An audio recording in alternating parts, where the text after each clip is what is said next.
September comes around, the road season's winding down, and I start thinking about cyclocross big time. I've been racing cyclocross consistently since about 2006, and my first races were probably around 2003. One of the great things about cyclocross is it's really friendly to all levels of cyclists. The races are typically viewable from one vantage point, so it's really conducive for people having fun. It's in the mud, it's off-road, there's often sand, it's lower speeds, so it's just sort of this really popular and growing in popularity discipline of the sport. And you have to be thinking about your starting position, and you have to clip in quickly, get a good start.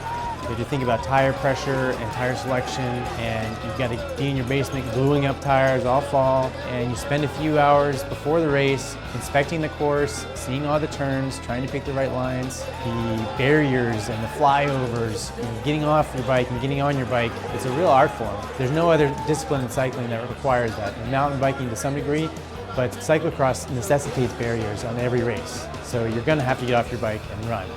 I love it, and everyone who goes out there and tries a cyclocross race falls in love as well. So Jameis has this new Supernova this year with disc brakes, full carbon frame, and they set me up with two of them to race the cross season this fall, and I've been so happy with those bikes. Haven't been on my road bike just because it's so comfortable, can go on dirt roads and even on some trails with it, so I'm in love with this bike. I was riding the prototype version of this 2013 Jameis Supernova in July at the Crusher and the Tusher. It descended well, it climbed well, and I won the race by a big margin. For the rest of the fall as well, I won a race in Utah. I was second at the UCI race here in New York. I've had multiple top 10 finishes in UCI races, getting UCI points all fall with this bike. I can't stress enough how big a part of my results the bike was itself.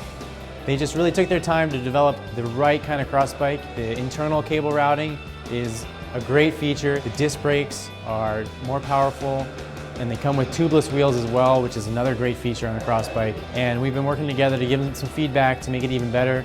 I work closely with Jason Sager, the head of the mountain bike team, and Todd Corbett, the product development manager. We've all been emailing and we've been collaborating on our thoughts on this Supernova bike. So we're really putting those bikes to the test, and we're giving a lot of feedback to try to design the bikes to our spec, what we want exactly.